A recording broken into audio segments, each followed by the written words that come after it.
It's time to saddle up for this adventure on Houndsman XP.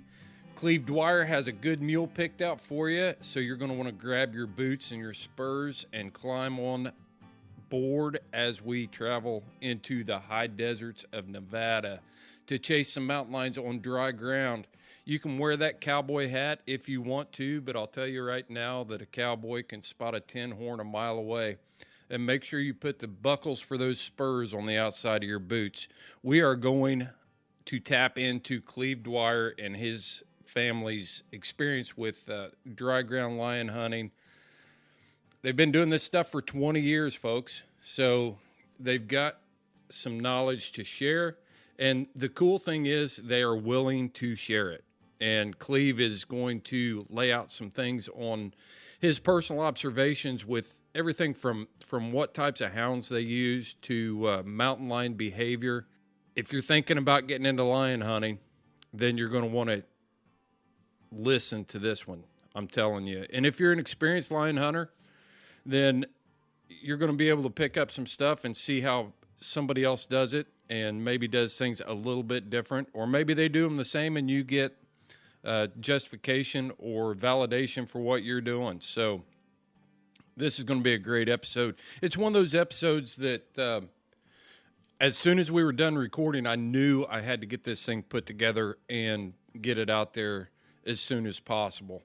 It is that good. The cool thing about it is Cleave Dwire has willingly decided to share his knowledge with listeners. How cool is that? A guy that makes his living off the back of a mule and with hounds chasing mountain lions for hunters is willing to teach us. And so hats off to Cleave. It's great to see all the interaction that we're having on our Facebook group platform there. If you're not a member, get over there and join up. That group is called Houndsman XP Podcast Group. And we're putting all the latest information out there. So if you want information about anything to do with this podcast, that's the most current and easiest place for you to find it. I'm putting together and have put together several videos that I've done on raising this litter of puppies that I have right now and getting great response, great conversation.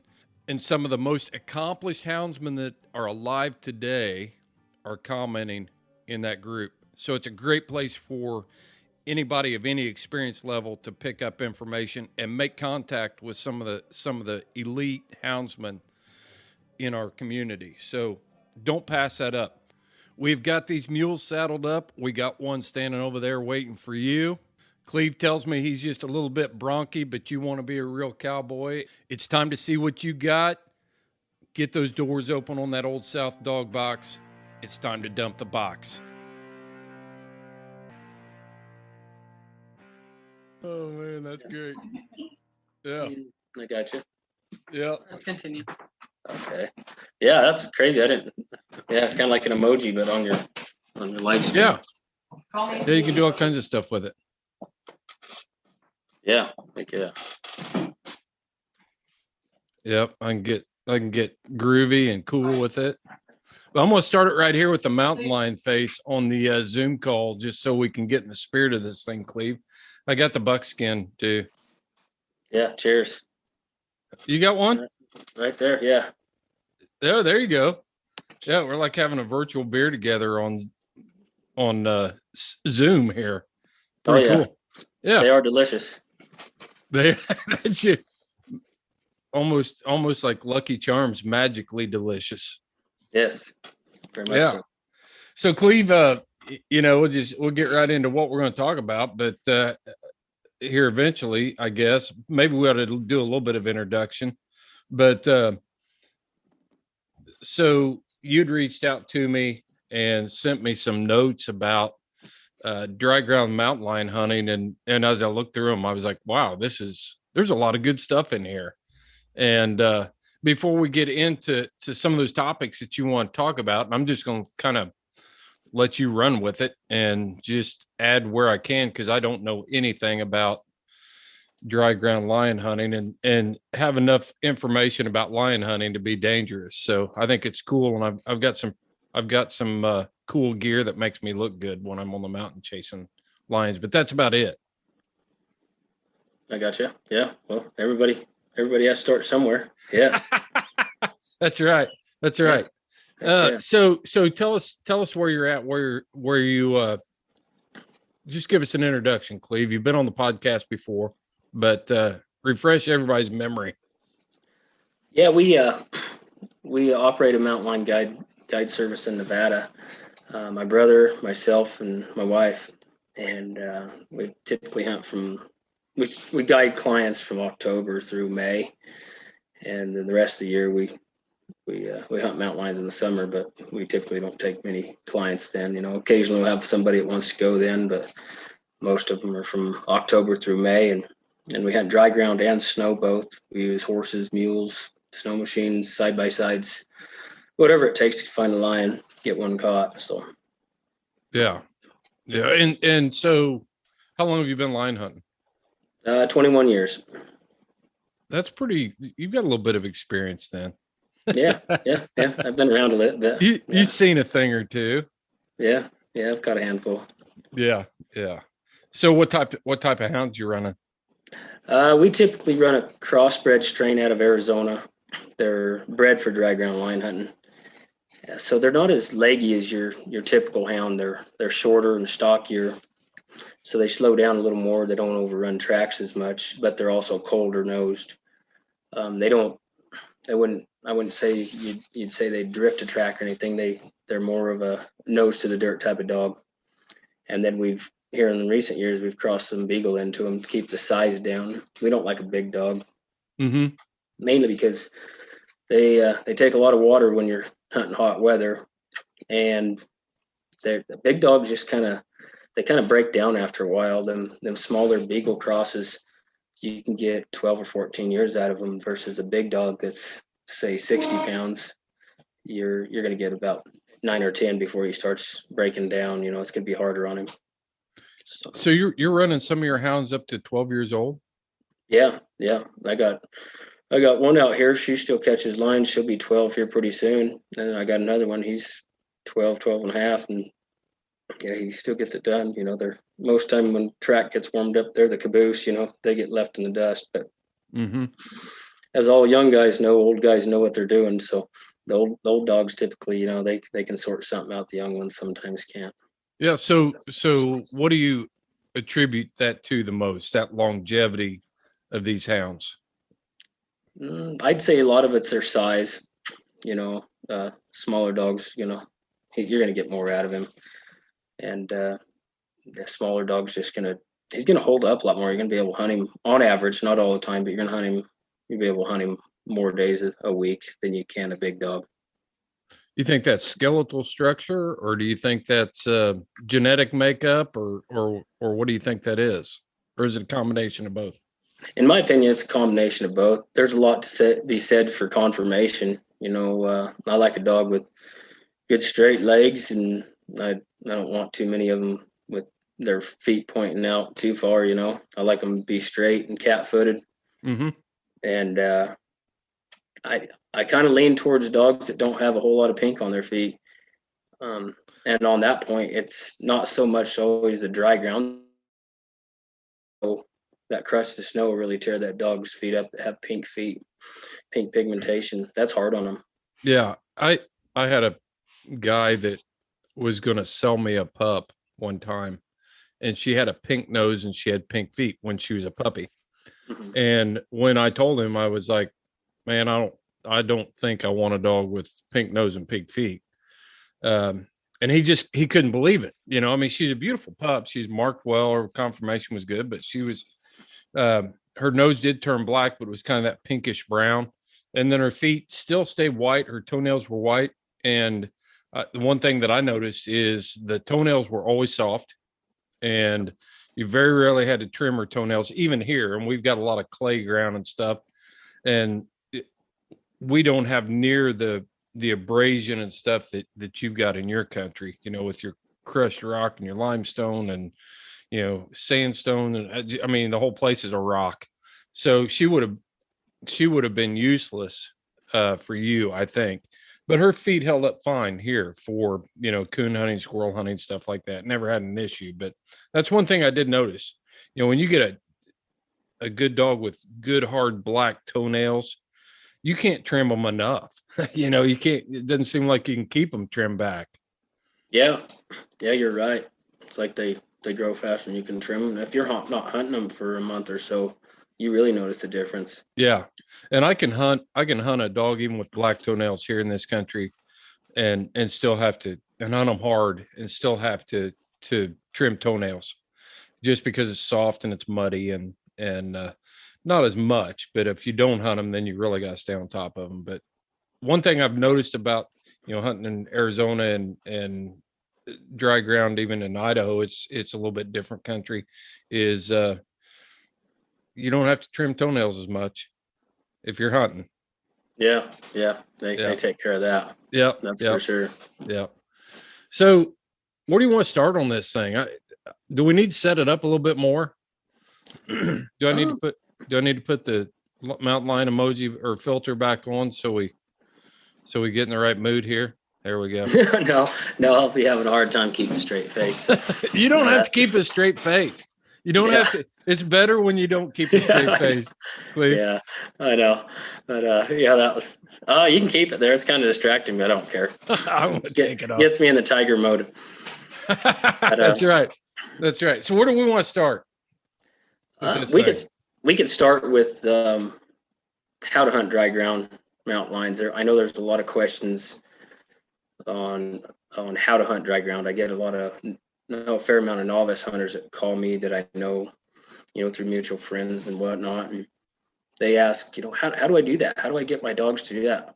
And most time I tell them, well, first of all, you probably don't have the right kind of dogs, but that being said, you can take your dogs and teach them to slow down and work a track like they should on dry ground. And a lot of those guys say, well, how do I do that? Well, let's start off with describing what your definition of dry ground is. My definition of dry ground is hardly any snow at all, maybe 90% bare ground, It's a patch of snow here and there. That's, in my opinion, that counts as dry ground because they're not in that snow long. They're still having to use their nose.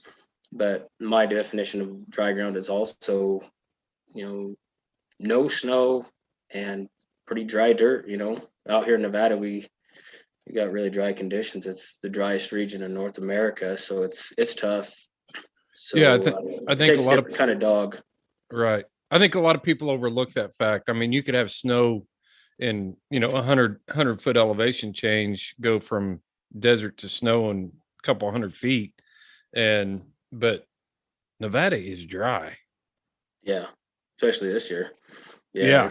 It's real dry. Yeah, it's really bad. But just having dry conditions makes it tougher. That being said, there's guys in the Northwest that are in that heavy timber country, and they get a lot of precipitation, a lot of moisture, and that helps lion hunting a little bit because it keeps that dog cool. So you take one of them dogs down here, and he's gonna have a hard time trailing dry ground lion. That being said, they'd probably take my dog up there, and they'd say, "Man, this thing doesn't tree worth a crap," or he don't keep up with my dogs, because their dogs are going to be drifting that track somewhat, a fair amount of the time because they're going to be in that shade and heavy ferns and grass, and it's going to be cooler. It might be high humidity, but it might be cooler also, so they can drift that track a little more also. And my dogs would be in the back, they'd probably kill a lion. My dogs would become trailing into it, Sure. But that being said, out here in the desert, you got to have a cold nose. You got to have a dog that strikes. You can't have a dog that's hanging out with you all day long. He's got to be out there, and I want him out 20, 30 yards, something like that, and hunting slow and not going too fast. I like a dog that keeps his nose to the dirt and hunts the brush good. I don't really care for dogs that keep their head high. I don't like high-headed dogs that kind of just trot up the road. That doesn't do any good. That doesn't catch me lions. That's completely opposite from back east here. If you've got a bear dog that's going, we call it footstep to footstep, then you're not going to catch many bear. Exactly.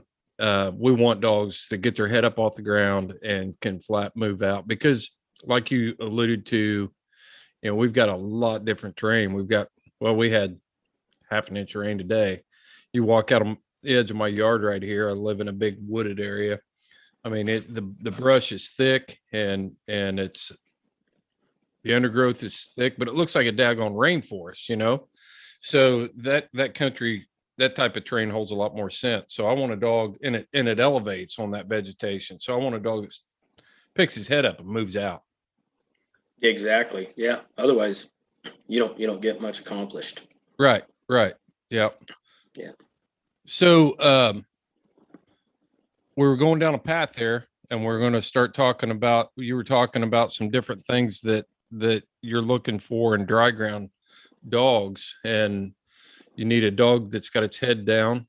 You want a dog that can really, I've seen some of the pictures that you guys have posted of your hounds on social media, you know, where the front of the face is, I mean, they've got the hair worn off the front of their nose from where they're trying to grab out every scent.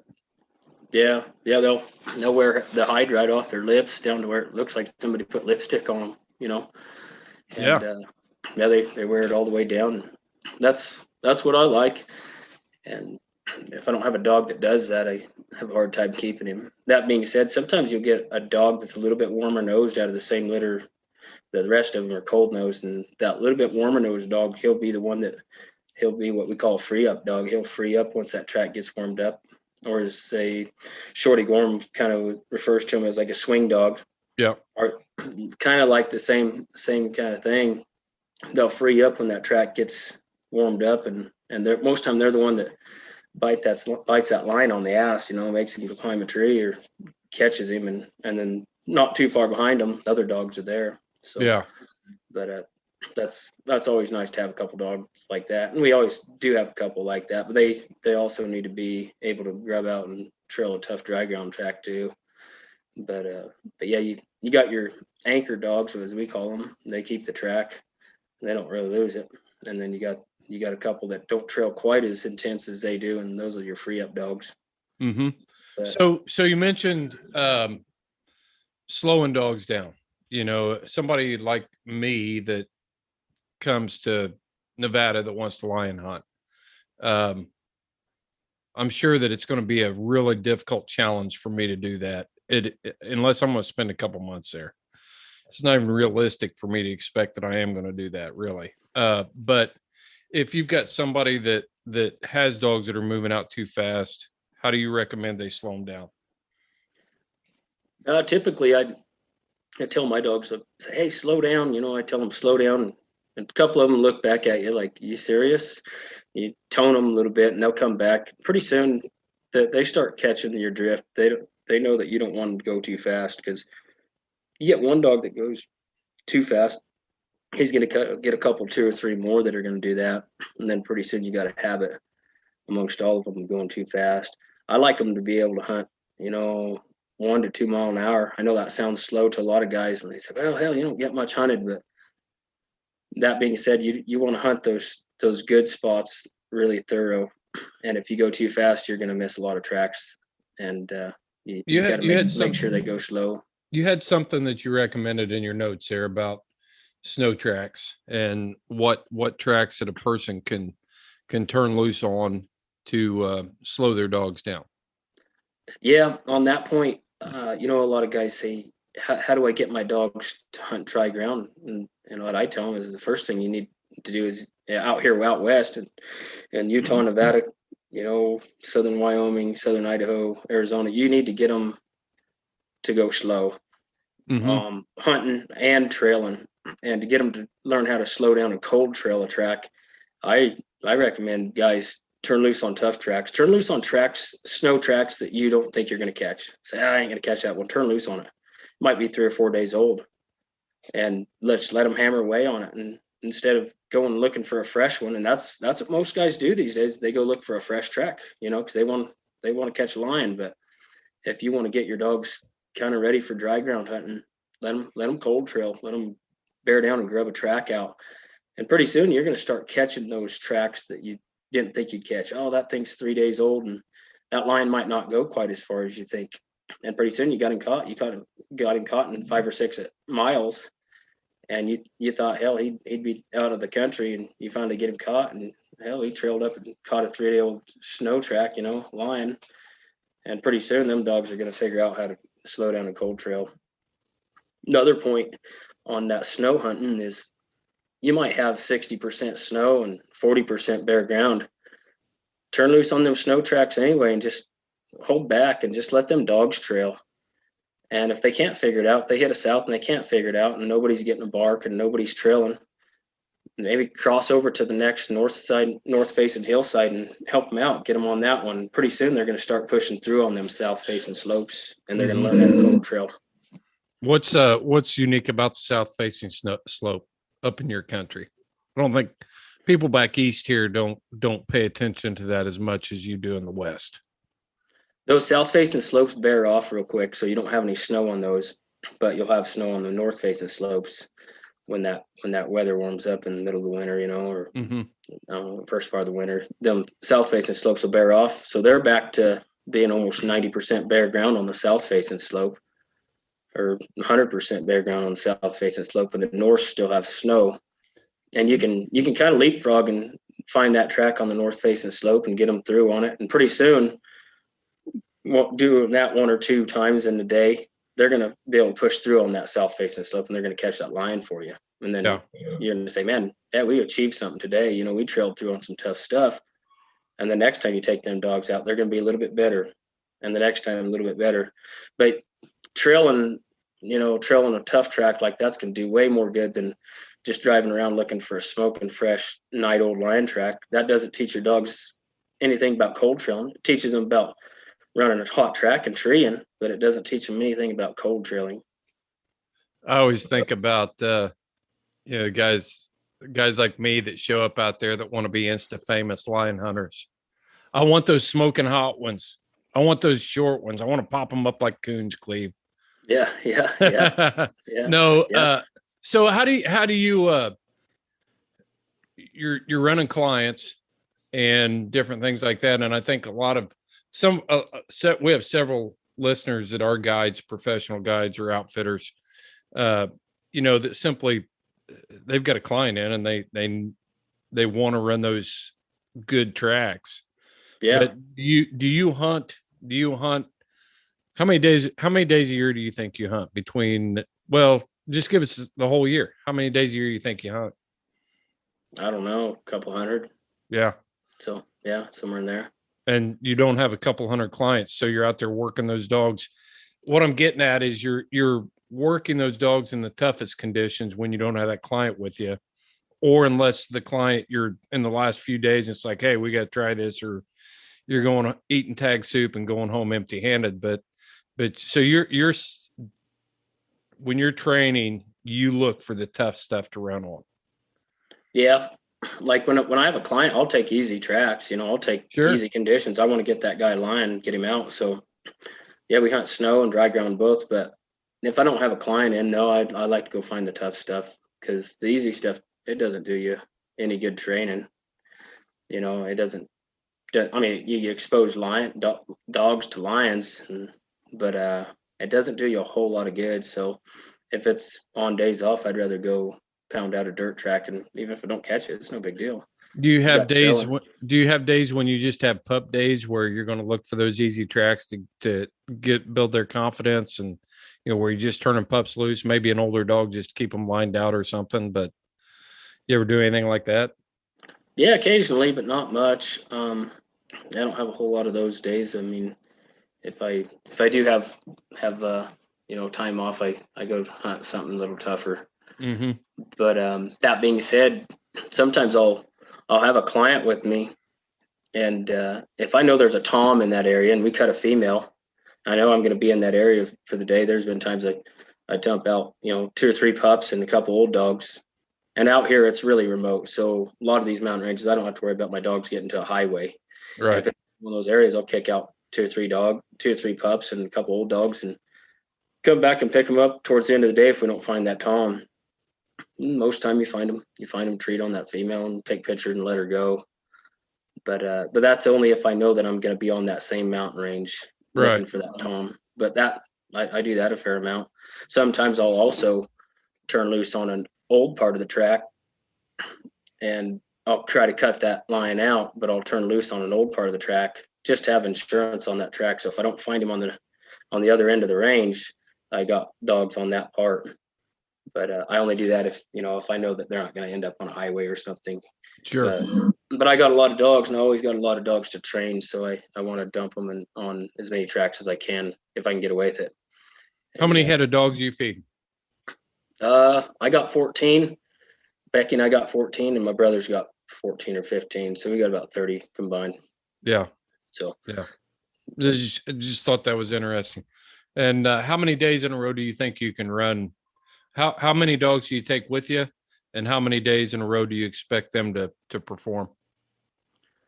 Oh, it all depends on the dog, of course. I have some dogs I can hunt almost every single day, even in tough conditions, and then I have some that I gotta give them a day or two off.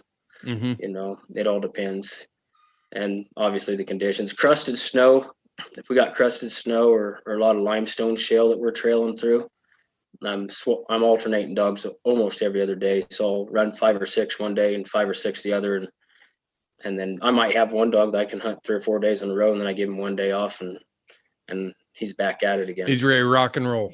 Yeah. Yeah. So it all depends. But like in dry ground, it seems like you sometimes don't have enough dogs. And in snow, it's like, man, why do I have this many dogs? But you sometimes have too many if you're hunting in the snow, and not enough if you're hunting in the dry ground, because you wear them out, especially if you get outran. If you get outran, them dogs are pretty spent for a day or so, and then you got to swap to your other pack. And there's been times we had a running lion, and he just runs and chase him another day, and he outruns you that day, and pretty soon you're down to 4 or 5 fresh dogs out of 20. Right. And then you leave a couple more home and swap them out. So okay, so when you're getting ready to head out, and you've got a client in the truck, and you're looking for that prime spot to find a track, a good tom track, what kind of areas are you looking at?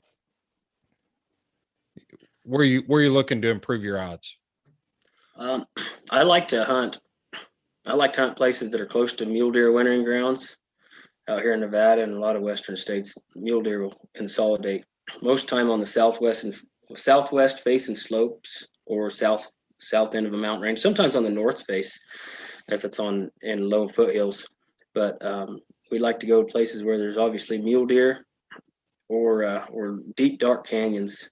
I like them deep dark canyons with water and heavy brush. It seems like when a lion gets into one of those areas, he's going to hang around there a little bit. He might walk up and down that canyon a little bit, and if it's a tom, he's probably going to make a scratch. And if he walks down it and back up it and then cross, you're going to have a couple more chances at him on it. So yeah. But yeah, I like hunting those canyons thorough, and then going into mule deer wintering grounds. Those are always a good spot. When we scout for mountain lion country, sometimes we'll do a scouting trip for a day or two, and we'll cover 400 or 500 miles into new country. We like to just mainly look for mule deer feed, winter mule deer feed. If you find what's called bitter brush or buck brush, mm-hmm. you're going to find mule deer there in the winter, and therefore you're going to find mountain lions. Yeah. I've said this before on other podcasts, but the thing that sets a good houndsman apart from other hunting groups, or what makes us so special, is there's so many facets to what we do. We've got to know dogs, we've got to know equipment, but we've also got to know the prey. We got to know where mule deer are going to be, or we got to know what the coons are eating, or what the bobcats are feeding on, and when they're doing it. If you come back east here this time of year, the mulberry trees just finished up with their fruit bearing, and you can hunt an area for 8 months out of the year and be able to tree coons consistently in those areas. But if there's mulberries close by, 2 miles, 3 miles down the road, you're not going to find coons in that place that you consistently found them the rest of the year. They're all going to move up towards those mulberry trees. And then when the corn's on them, when the acorns start dropping and different stuff like that. So, we've got to know a lot of stuff. And that, I think that's what sets us apart. And for you guys, you got to have that intimate knowledge of what deer eat, where they're going to be, what time of day they're going to be there. There's a lot of things that set houndsmen apart. Yeah, I would agree. There's like I learned quite a bit about bear hunting. We went bear hunting down in Arizona and with a friend of ours also, and he was telling us some stuff. I didn't realize bears fed that much on juniper berries, but they do pretty good on them down like in New Mexico, Arizona, and probably a lot of places. But there for a while, they're just feeding on juniper berries, and everybody thought the bears were high, but in all reality, they were low. They weren't that high. They're hunting and living down low, down eating them juniper berries, and that's what they're living on. So yeah, got to go to the food source. That's right. So how fast are you moving when you get out on the road? We kind of setting this up here, but how fast do you normally, once you get dogs out on the ground, you're roading? How fast are you moving? Which direction are you heading up these canyons? Lay that out for us, Cleave. If I'm going to go road dogs up in a canyon, I like to start at the bottom and I kick them out, and I don't want to go any faster than 2 miles an hour. It seems like if you go any faster than 2 miles an hour, you're going to miss a lot of tracks because them dogs don't get to slow down and really search it really well. They can't be winding them lines like that. I mean, I know it happens. I know guys rig lines every now and then, and it does happen, but for the most part, you need to have dogs on the ground and need to let them hunt it real thorough. Mm-hmm. And I like to hunt like out here in Nevada, these mountain ranges predominantly run north and south. So we're going up these canyons from the east and west all the time. I like to road dogs up a canyon, might road them up there 5 or 6 miles. And if that road don't loop back around into another canyon that you want to hunt, and when I get to the top, water dogs up, load them, and go to the other canyon and road them up that canyon also. But the thing about roading them up a canyon is it keeps them going slow. So them dogs are kind of forced to slow down a little more. But if you notice when you road dogs down a canyon, they get ahead of themselves and they get to trotting along because it's easy. Mm-hmm. And they get jacking around sometimes. And pretty soon they're a quarter mile ahead of you. And that's not going to catch any lions, not any tough lion tracks anyway. You might get a fresh one right there, but if you're trying to find even an old lion track, that's not going to do you any good because out here you might not get another lion track for a couple of days. You're not going to get one every day. You're gonna find a lion about every third day, and you're gonna have to work with what you have. So even if it's an old track, you want to find it, and then you can assess it, and you want them dogs to be able to tell there's an old track there, maybe a day old. You want him to strike on that, and then you can read which way he's going, and then you can put a game plan together. So we're looking at, roading up a canyon, hunting up canyons, and I'm sure, do you do the same thing when you're riding mules? Yes and no. Typically we start riding up a canyon with our mules, and then when we top out, then we'll top out either left or right and drop down another big canyon. Mm-hmm. But the thing about riding off or hunting off mules, when you're riding along, the mules aren't going too fast, and them dogs kind of slow down a little better when you're mule hunting. Mm-hmm. But when you're going up a road, they're just in a habit of going up that road fast. Yeah. But when you're mule back, them dogs kind of scatter and they cast good and they hunt really well, and you don't have to get after them too much. Most of the time they know to hunt. But when you're on that 2-track or that gravel road, they get in a bad habit of going a little fast. Yeah, no brush. Let's roll, buddies. Let's go. Yeah. Let's go. So you're roading up a canyon, and all of a sudden, what are some of the things that you're looking for as you're going up that canyon? Describe the indications from the dogs, or so. Not all those canyons are the same. So when you're heading up a canyon, you kind of, what do you see that piques your interest, that makes you think, man, I might find a lion track here? Yeah, I typically look for pinch points, kind of spots where that narrow that canyon in, kind of force a lion or any other game to walk in that area. And then I like really letting them dogs hunt around a scratch or a tree that has a lot of scratches in the past, And it'd be kind of like a grandpa looking tree, kind of big old trunk on it and bushy, big bushy limbs, but not real close to the ground. Kind of gives good cover underneath that tree. Them lions like to make a scratch that's going to hold their scent, and they kind of like a secluded spot and a spot that not too much sun hits. It seems like they like those spots best. So when you come to a spot like that, I let them dogs hunt a little more. And we have some dogs that I swear they know what trees them lions scratch under. Even if you've never hunted that dog in that area, they know what to look for, and it's a focal point. It's eye appeal, and they know what to look for. And them dogs will feed over there and nose around, and most time those are the dogs that strike on a scratch a little better. But at the same time, I like to watch that dog's body language. Sometimes they won't. They don't always strike on the scent on the dirt. Sometimes that lion he'll be slithering through that brush, and he'll brush up against some brush, and he leaves a little bit of scent there off of his hair. And some of them dogs know to start smelling that brush. And I got a couple here that do really well on that, and they'll start kind of whipping their tail, kind of acting like a bird dog would, kind of birdie, and they'll go from bush to bush and two or three bushes, and pretty soon they got their nose on the ground and then they strike. But they typically strike on the dirt before they strike on the brush. But they might. What do you think that is? I don't know, but they smell it on the brush sometimes first, and then they strike on the dirt. But I don't know if there's just a faint amount of scent there on that brush, but their nose happens to be they pull their head up and their nose happens to be there, and then right before they put their head back down to start working that dirt, they smell it more.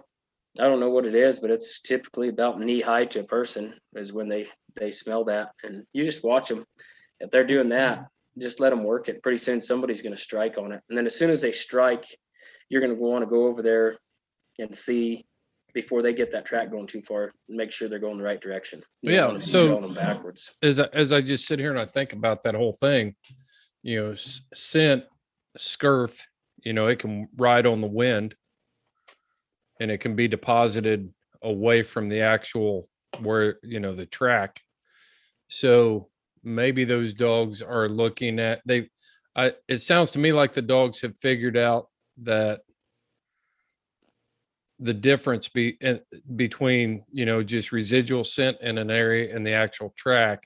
And they're also figuring in some ground disturbance stuff there. Cause it's amazing what a dog's nose can detect. He may smell it on the bush, but he gets, now he found the actual track, and there's a little bit of ground disturbance, and that kicks up a whole different set of microbials and bacteria and stuff. And so now, bang, he's saying, okay, now I've got it. That's the only thing I can think of. Yeah, that might happen too. I do know that oftentimes the lion, when he walks through, say, look like underneath like a big juniper or pinyon tree, and there's low hanging branches, he'll curl his tail up over his back and kind of let that scent kind of catch on that tree limb, and that lets other lions know that he went through there. And they do that. I've noticed they do that quite a bit at a scratch tree, where they scratch. They'll do that a fair amount. But I've seen where they went underneath low hanging limbs and curled their tail up. And it wasn't a scratch tree. So sometimes a female will do that, but they'll curl that tail up. I think it's a way to let other lions know they came through there. But them dogs, they'll hit that and start sniffing that, and pretty soon you got a lion track. Yeah. If you let them work it long enough. Cats have orbital glands in their face and the base of their tails, and they've got glands all over them that they use. Same way with white-tailed deer or any deer. A buck will go through, and a white-tailed deer buck will go through, and he'll lick those branches above him and even rub the tips of those branches around in his orbital glands and different things to mark his territory, to let those does know that he's around. And so sure, lions are doing the same thing. Yeah, I definitely think they do. I think that's what a lot of their scratches are about, is letting each other know where they are. I don't know if it's always a territorial deal. It could be to an extent, but I think a lot of it's a calling card. Could be just a breeding thing, and yep, that's how females get bred. They if they're in heat, they're gonna want to find a boyfriend. They're gonna track him down, Yeah, because it's big country out here. She's got a way to find him. They don't have Facebook. Hey, do you think so? a female mountain lion seeks out, do you think they seek out the tom, or does the tom seek out the hen? I think it's both. I think it's both. I think they find each other. And I'm guessing he can tell if she's in heat. He's leaving his calling card out there. She finds the calling card, and then probably spends time in that area, and then he's coming back around and checking on her, checking his area, and bang. Oh, yeah. Exactly. Yeah. Yeah. They're gonna Yeah. find each other. Sure. You just gotta read the signs, and I'm sure they do. Yeah. What else are we going to talk about? The notes you took are extensive, and I got to tell you, we'll talk about how you came up with these notes in a minute here. But so, what do you do if you've got a track and you can't determine the direction or anything like that? You've tried to help them. What do you do with your pack then? You've got a good strike. You turn dogs loose 200 days a year. The way your dogs are acting, whether you got a good chance of catching that or not. But say that you can't determine the direction and it seems like they're struggling. What do you do? If I don't know whether they're going frontwards or backwards, I'll try to circle out around them. Maybe let them keep trailing if you think they might be right, and get out in front of them, or if you think they're going backwards, get behind them. Try to find that track. Sometimes you got to read that country and look at it and say, would a lion go up that hill or down that bank? How would he go about that? And after catching a lot of lions, you'll start kind of visualizing. Yeah, I don't see a lion coming down that, but I see him going up it, and vice versa. And you can sometimes you'll watch them dogs and you just kind of watch them work them rocks, and you think, yeah, I think a lion would have went around that rock on his way down. He probably would have jumped up it on his way up. It all depends on what he's doing, if he's hunting or if he's traveling. But you kind of read them a bit and hope you're right. But if for some reason you can't figure out that track frontwards or backwards, I found just let them trail. It's, you don't want to get over there and screw them up, and then you're back to square one. They might have been right. But if I can't tell if there's frontwards or backwards, like out here in Nevada, we got a lot of like crushed limestone looking shale rock, and it's like gravel. Like the whole mountain will be gravel. Mm-hmm. It's hard to see a lion track, let alone amongst a bunch of dog tracks, and tell which way he's going. So if I don't know, I just let him trail. There's been times I couldn't get the dog stopped, and they trailed the track in the wrong direction, and somehow they ran into him. He made a big circle back to where he had already came from, and they run into him and get him caught. And you're like, well, I got lucky that day, But yeah, if in doubt, just let them trail. It's better to trail lion track backwards than not trail one at all. When you're trying to help these young dogs or any of your dogs, what does that look like? You busting in the middle of them and walking right there with them and trying to walk the track out, or how do you normally do that, Cleve? Yeah, that's a good point. When them dogs are having a hard time, I stay out of their way. That's cost me a lot of lions, and I look back on it a lot of the times, and I thought, man, I sent that guy home without a mountain lion because I got too close to them dogs. And by too close, I mean if you could throw a rock and hit them dogs, you're too close. I like to stay, football field or two away behind them, and just let them work it. If they're having a hard time, if they're going fast, you can try to keep up with them. But if they slow down, they're having trouble, and they're going the right direction, just hold back, let them work it out, and that'll do a lot of things, because a lot of things in your favor. I kind of feel like when a guy gets up there and gets right in the middle of them when they're having a hard time, they're probably going the right direction, and gets right there. That's like your boss standing over your shoulder. You might be able to do your job better than your boss, but if you stand over your shoulder all day long, pretty soon you're going to start screwing up. It's going to make you kind of nervous, or you're going to say, here, you can have it. If you're going to stand there and watch me all day, you can do it. And I kind of think that kind of screws dogs up the same way. But I've noticed if you just hold back, quarter mile or a mile or something like that, you'll know when, and kind of be quiet and just let them work it out. Another thing goes for that is if I got pups in there, which I almost do, I always got a couple, 2 or 3 young dogs. If I got 6 or 7 dogs on there, I got I got 4 or 5 of them that can catch their own line, and 2 or 3 that are green dogs.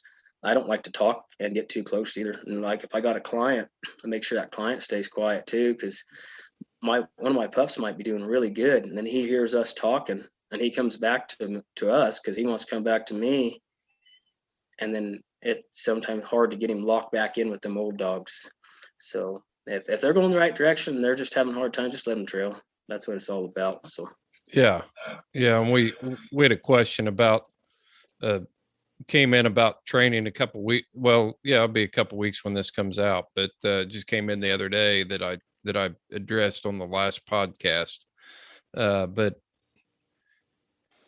he had a young dog and he was trying to train it with a German, his German Shepherd was always going along with him. Mm-hmm. And one of the things I told him is, when you're trying to get a pup locked in on something, the more distractions you can take out of it for them, the better off you are. There is some value to dogs learn a lot of stuff visually, but when you're trying to teach a dog something in the beginning and you're trying to get them locked in, it's better to eliminate as many distractions as you can. And I can only imagine, some greenhorn from back east that's, I'm in the mountains and I'm going to hunt and I'm hunting lions and I'm a cowboy. And, and all of a sudden they're excited and they're probably get a lot of chatterbox. You can get some real chatterboxes out there. Yeah, it doesn't help. And I'm nice about it. I say, hey, let's kind of keep it quiet. We want to let these dogs work. And once they realize what I expect of them, it works out. Sometimes I got to remind them, but you're right. Less distractions, the better. That'd be like having a kid with ADD and you're trying to teach him mathematics or something or science, and they got a circus over here right next door. Yeah. Something like that. There's a party going on next door. That's my son, man. When we homeschooled when they were growing up, and where we live, he'd be sitting there trying to do his schoolwork. He'd look out, there'd be turkeys in the field, and it was over at that point. It's like, boom. Turkey on the brain. Yeah, zones in on them and forget schoolwork. Yeah. Exactly. Let's see what else we got here. Dry ground. Talk to us about scratches. Tell us where you're finding scratches. I'll tell you what I want to do. We kind of talked about scratches. You said where you're finding those, but let's evaluate you gave me a really good note here on how to evaluate whether a Tom is in that area, whether he's getting close to moving out. And it all has to do with the stage of the kill that he's on. If he's got a kill in there, what stage is he at? Exactly. There's 2 ways to determine that. The first way you're going to want to do that is examine his scat. When a Tom's in an area and he's got a kill there, he'll make a bunch of scratches, sometimes 3 or 4 underneath one tree, and he'll go up the road maybe a quarter mile or eighth of a mile, a couple hundred yards, maybe 50 yards, and make another scratch. But you'll start looking at those scratches, and by those scratches, I mean he, on average, in my opinion, they kick them with their hind feet, but they kind of like a dog. You're going to bring that one up? Bruce Kennedy did all. We can do that one later. So, but we can do that one later. But they'll kick up pine needles and leaves and debris with their feet and urinate on it, and then they'll leave some scat in there. And if that scat's real black and gooey and not a whole lot of hair in it, that's most likely the first part of his kill. So he's on the first part of his kill when he deposited that scat. And here's the reason why. When a lion makes a kill, predominantly they'll bite through that rib cage, eat that heart and liver, and most of the time the lungs, and then they might start feeding on a shoulder or hind quarter or something. But they'll peel that hide back and start eating on that meat first. So that first couple sets of scat they'll leave is going to be black and gooey, hardly any bone at all in it, hardly any hair. If you find that and no other scat with bones and stuff, a lot of bones and hair in it, then you got a lion right there, and there's a good chance he's going to be there for a few days.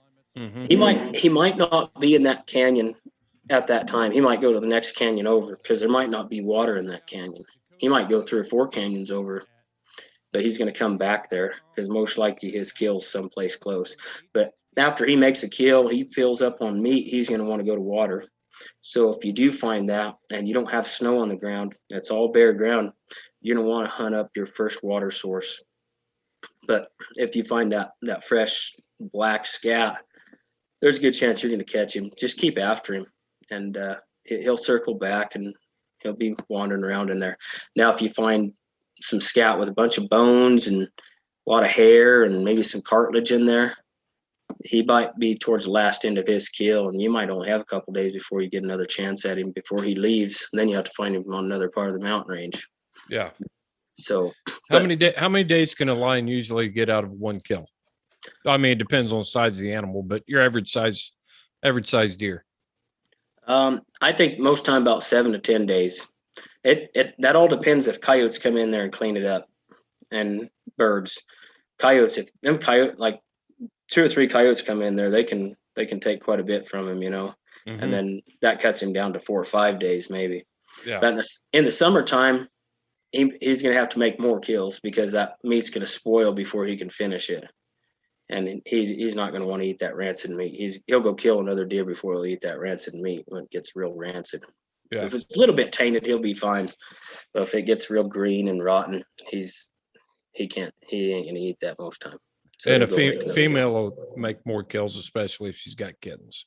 Yeah, exactly. Especially if she has yearlings, because those yearlings are the other chow hounds.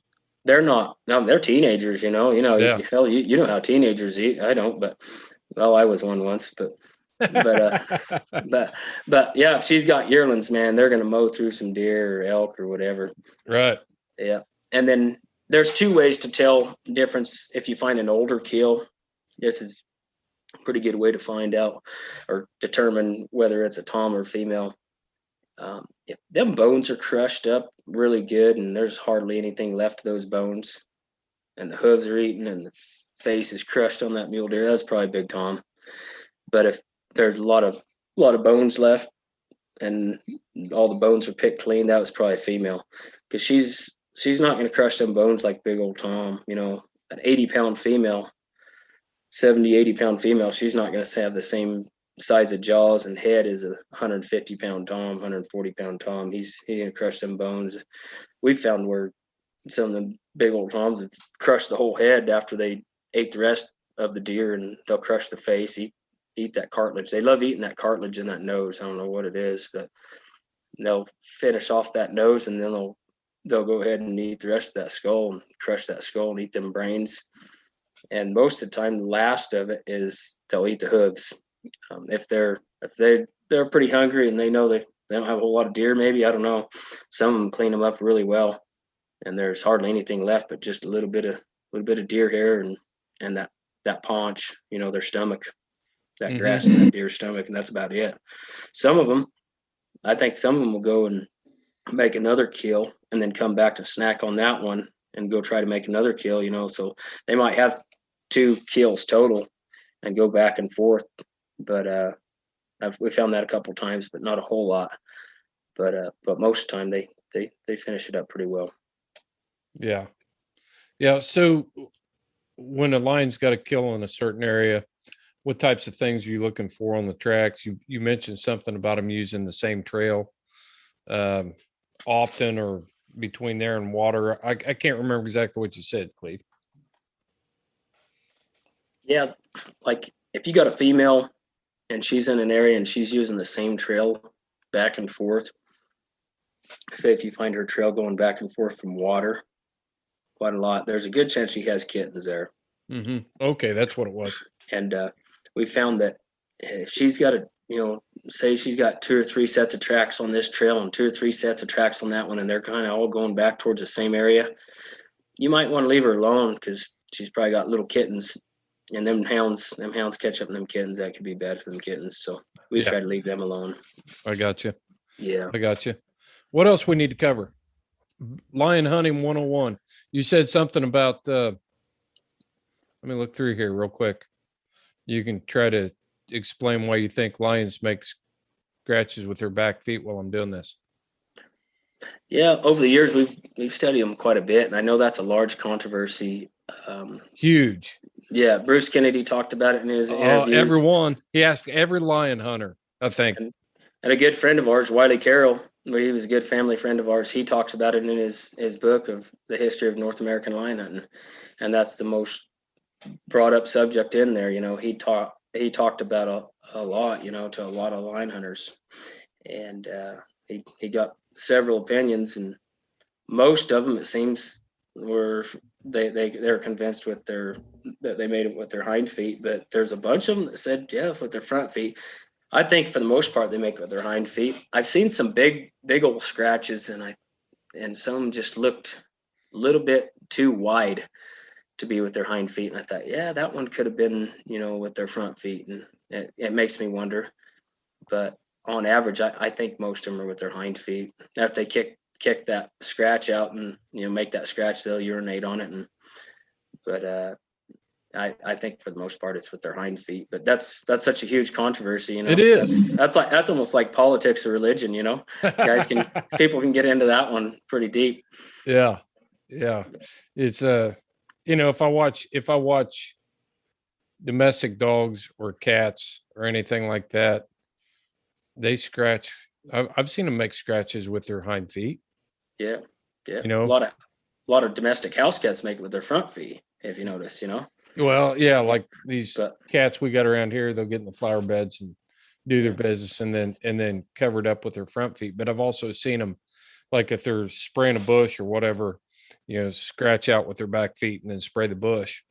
Exactly. Yeah. And they do that quite a bit. Look, yeah, them toms. Yeah, they like to get in like a flower bed and kick it back and then spray all over. Yeah. Exactly. Yep. Interesting stuff. Anything else you want to bring up before we wrap it up? I know we're gonna miss stuff on this, Cleave, and I've got something I'll talk about, but I want to give you the opportunity to cover any bases here that I'm missing.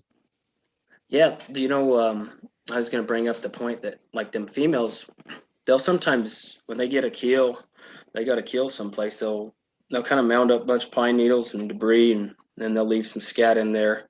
And they'll come back and cover up more pine needles and debris, cedar needles, whatever, on top of it. I don't see the toms do that, but them females do it a fair amount.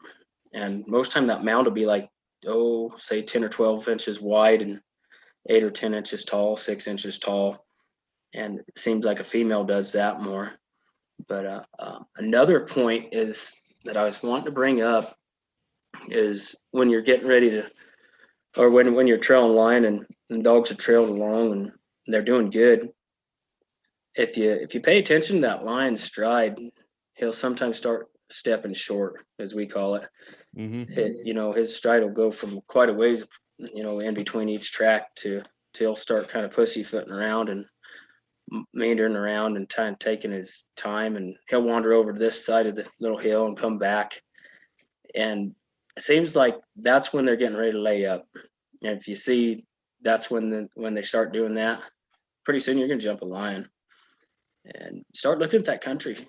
Think, okay, if it's in the wintertime, where's a steep south facing hillside?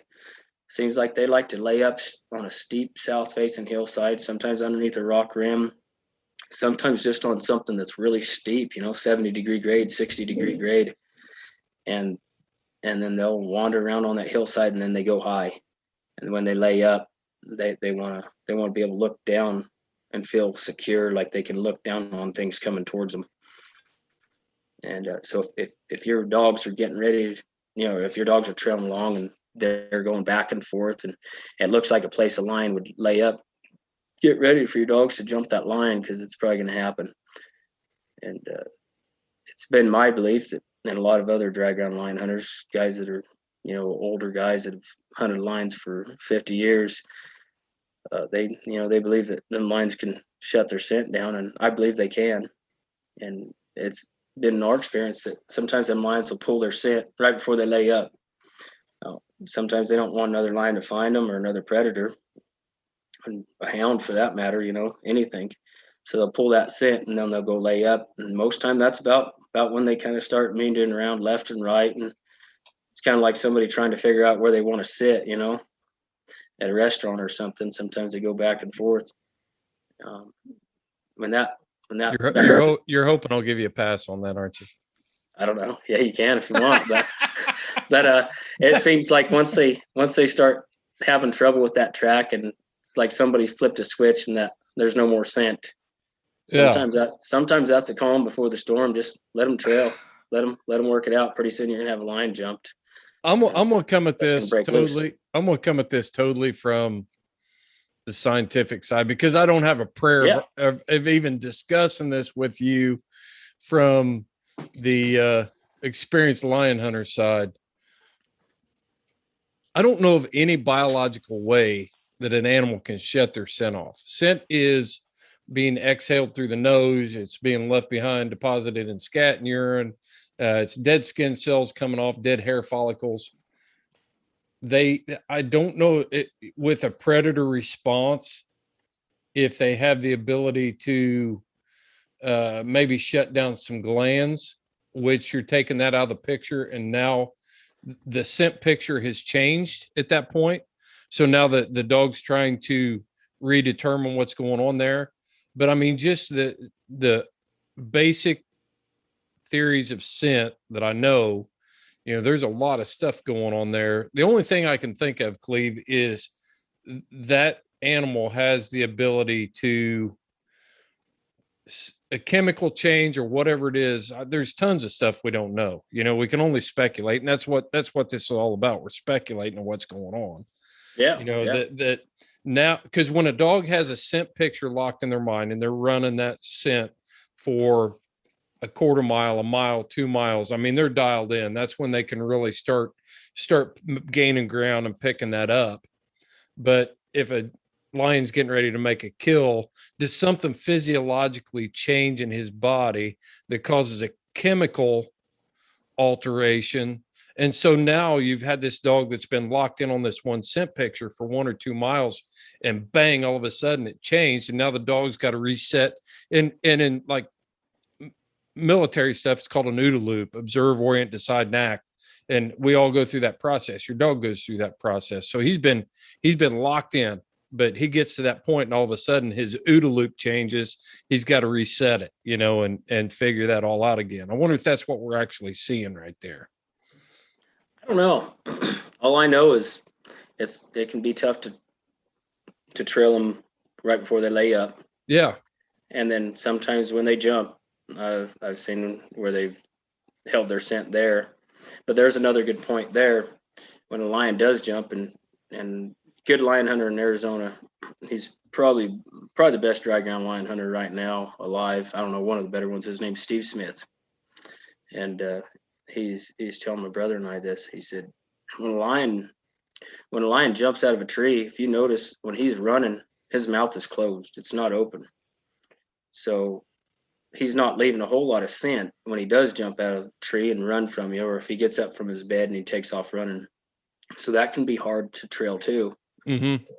So he might be in that, that flight or fight mode where something kicks in. I don't know if it's an adrenaline gland that doesn't let as much scent emit from his scent glands. I don't know how that works, but it can be tough. And he made a pretty good point that lion jumps, he's running with his mouth closed. Therefore, he's not breathing on the brush. He's not breathing on the rocks. And typically, when he's breathing and walking around there, it might be getting onto the brush and rocks, and them dogs are trailing off that here and there. Mm-hmm.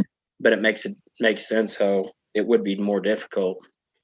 But that's kind of like going back to what some of that stuff you were saying. That could be an explanation to some of it. Yeah, I mean, when a lion first jumps, if he jumps out of a tree, is that what I think you mentioned that? Yeah, say you got a lion caught and you get up to the tree and he jumps, he bails, he's scared. When he runs down that hillside, most of the time they run down, he's got his mouth closed, so he's not going to be leaving as much scent. But he's right there, and dogs are chasing him by sight for sight chase, little ways.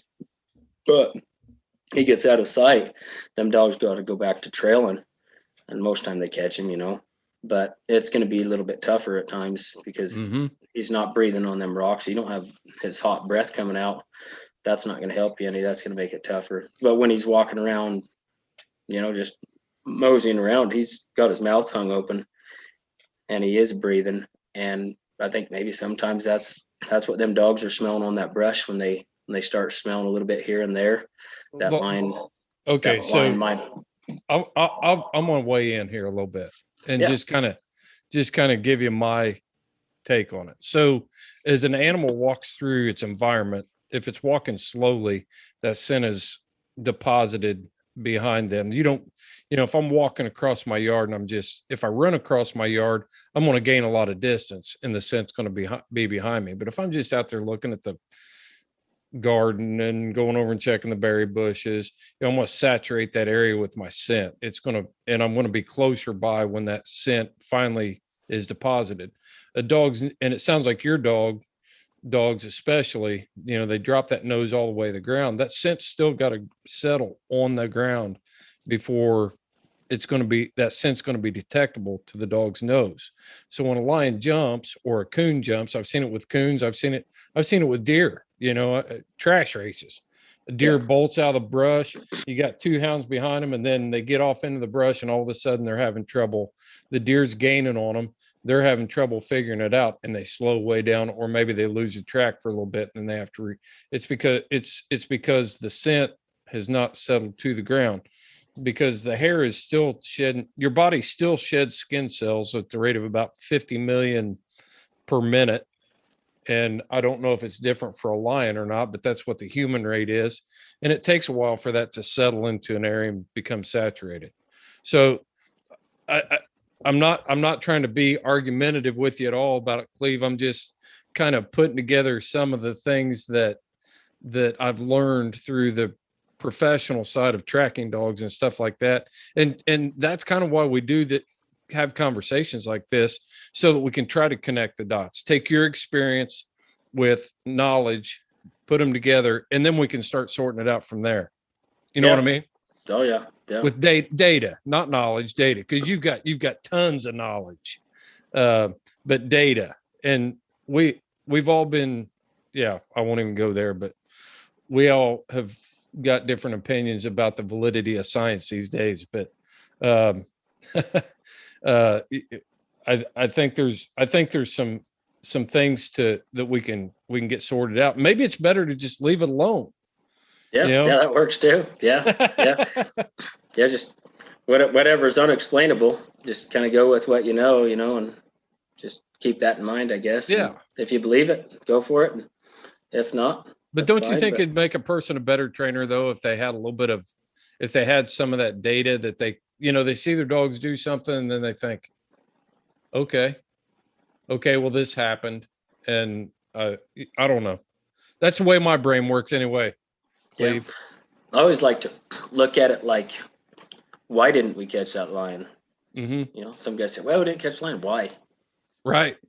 I always ask, why did the lion get through the rocks and get the jump on you and take off at a trot? Because that happens. Or did you just not trail up to him? Or did you call it quits before you should have? There's a million scenarios, but there's a million things that you can do right or do wrong. But like a lot of times, I think a lot of guys will be cold trailing, and in that situation, right before they're supposed to jump that lion, or right before they're about to jump that lion, like a switch goes off or switch goes on, and the dogs can't smell anything, and you think, heck, we're not gonna catch this lion. Right. Just let them trail, and pretty soon somebody's gonna sort something out, and you're probably gonna have a lion in a tree. But if you go home a little early, you might not have. But there's been times also that I didn't know which way a lion's going, left or right. He's just kind of wandering around, and I thought, well, I'll just let the dogs trail. And I knew I wasn't going to catch the lion, but I just let him trail to get a feel for where he's going to be tomorrow, or where I should go tomorrow. Just let him trail, and then it gets 4 or 5 in the afternoon. It's almost dark. You're like, okay, pull them dogs. And then you go back home and you look at Google Earth or whatever, and you figure it out. My brother's really good at that. That was the point. I was going to bring up that point. I've known like bear hunters in the mountains down here. One of those guys is Barry Tarleton. I've hunted several days with Barry Tarleton, legendary breeder, plot dog guy. But when he was 81 years old, he still went to the mountain every day to bear hunt. Yeah. His grandson wouldn't let him get too far from the truck. But what Barry would do is he would get in a position where he could hear the race, and he would know that he'd been there so many times and seen so many bears run and hunted that area so much. He could tell you the gap that bear was going to run through.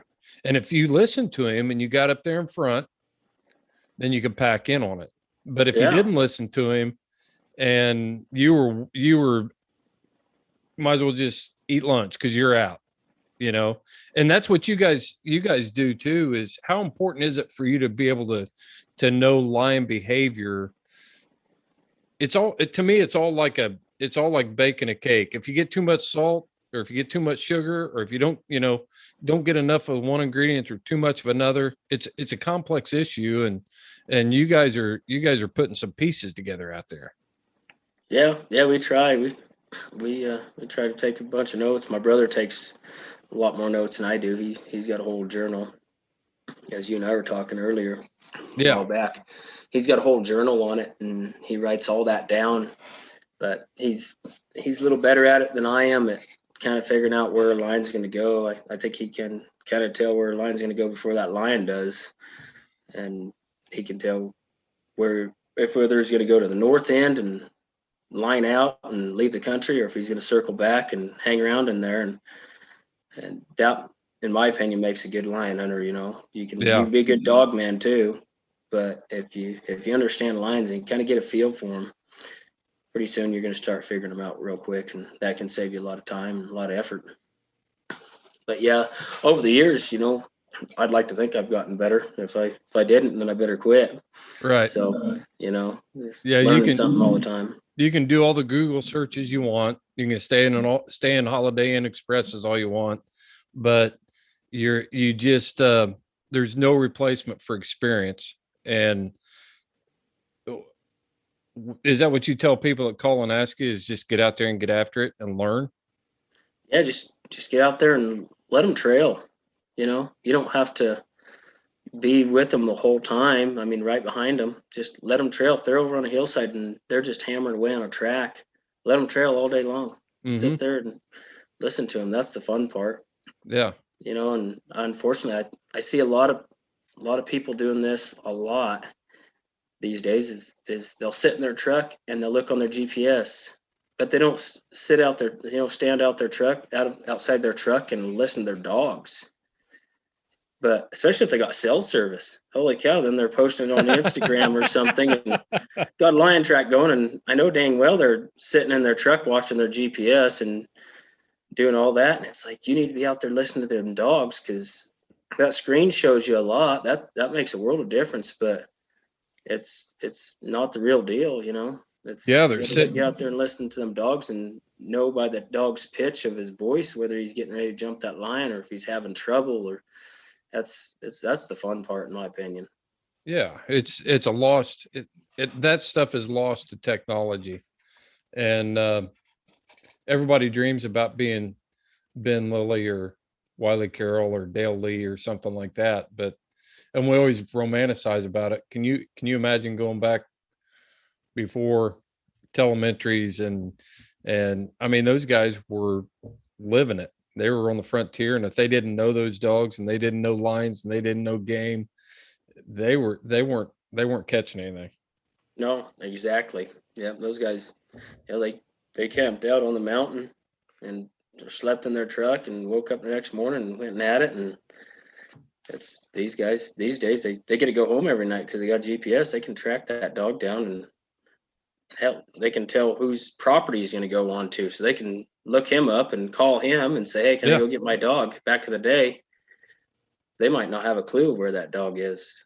Yeah, Van Johnson in his book talks about, walking those tracks out and camping on the track, and waking up wherever he's at. He finds shelter, camps on the track, and then the next day he gets up and he gets after it again, just day after day. And Ben Lilly did the same thing. Yeah, all on an empty stomach, no hot coffee. That'd be rough. Yeah. No buckskins. No buckskins, yeah. You might have to shove a couple of those down the pack just for down the bottom just for that campfire time. Yeah, put them in a snowbank. Keep them cold.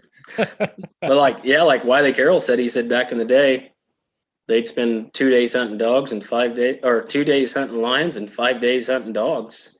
Right. And or something like that. And it's about the truth, you know. Yeah. They didn't have shockers. They didn't have any of that. But well, I think the thing that impresses me both with both you and your brother, and the most about you and your brother, when you sent me this list of things, you spent years writing these notes down and becoming a student of your game and mastering the, trying to do everything you can to stack the odds in your favor and master your craft. That's the thing. And it's always fun to watch. I personally really enjoy this because I get to go a lot of different places and hunt with different people.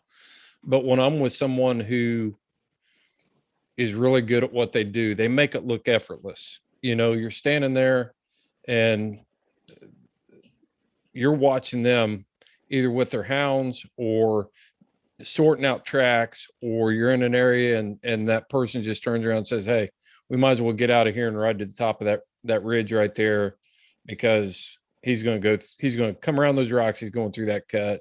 Might as well just go ahead and head up there." That is such a cool thing that I've got to experience. And that's even back here coon hunting, people get excited. The experienced houndsman, you don't have to be old to be experienced. But the experienced houndsman seems like they're always calm. They're always they know what's going on. It's going to happen. Yep, exactly. Yep. Yeah, they know it'll all work out. And if it don't, then they know where to start tomorrow. That's right. Exactly. Anything else you want to throw in here, Cleve, before we wrap this up? I guess that main thing is if you're out there hunting lions, don't just hunt mountain lions, study mountain lions. It's best to study them. Don't just be the guy that's sitting in his truck watching his GPS. Get out there and learn everything you can about those mountain lions. That's going to help you a lot more in the long run. I mean, GPSs are nice. I use mine. I'm not very good at it. I can get by with it, but if I have problems with it, I got to call somebody that knows what they're doing, because I'm just not good at it, But yeah, if you're out there hunting lions, don't just hunt lions, study them. And have you read Path of the Puma by Jim Williams? Have you read never, that book? Never have. No. That is, if you're a lion hunter, you need to read that book. Jim Williams he is a biologist with Montana Fish, Wildlife and Parks. And he's studied mountain lions all over the United States and all the way down into Argentina. The mountain lion is by far the most widely dispersed animal in North America. The range has been cut down, but at one time, they had higher dispersion rates than any other species, and they go all the way from upper British Columbia all the way down to Argentina. But man, you talk about learning and understanding some things about mountain lion behavior. But Jim's cool too, because he has worked with houndsmen for decades, so he's really pro hound. Yeah, Path of the Puma. I'll have to check that out. I have a lot of other ones. I have John Kibler's book, Lion Tales, and I know him a bit. And then we have a whole pile of other ones. We have Soul Among Lions by Harley Shaw. That's a good one. Yeah. But I'll have to check that one out. I'll have to find that. That'd be an interesting read. I'd like to read that. Highly recommended. It drew me in because his writing style was unique in the way that, it just kept you engaged the whole book. And it's not a big book, but it's really good. It's really good. Yeah. I'll have to read that. The guy can always learn something from someone. Yep, for sure. Always. Well, I think our audience has learned a ton from you, Cleve, and I can't tell you how grateful I am that you're willing to share your knowledge and help other houndsmen who might aspire to chase lions in dry ground, or even, just lion hunting in general. So many people are stingy with their experience and their knowledge, and I really appreciate you sharing yours. Yeah, you bet. Yeah, thanks for having me on. Oh man. Hopefully somebody got something out of it. So yeah. Let me show you how to use that. Tell you how to use that emoji thing, that filter. Put the little lion face on. I don't know if I don't do these things enough to. Oh, you're going to be a regular now. We got to get it figured out. But no, seriously, we'll just end it right there. And Cleave, I appreciate it. If I get out that way and we go lion hunting, I'm not even going to turn my pot lickers loose. We'll just follow your hounds on this one. Okay, buddy? That'll work. Yeah. And if I come back there, we'll follow yours. All right. Sounds good. Sounds good. All right.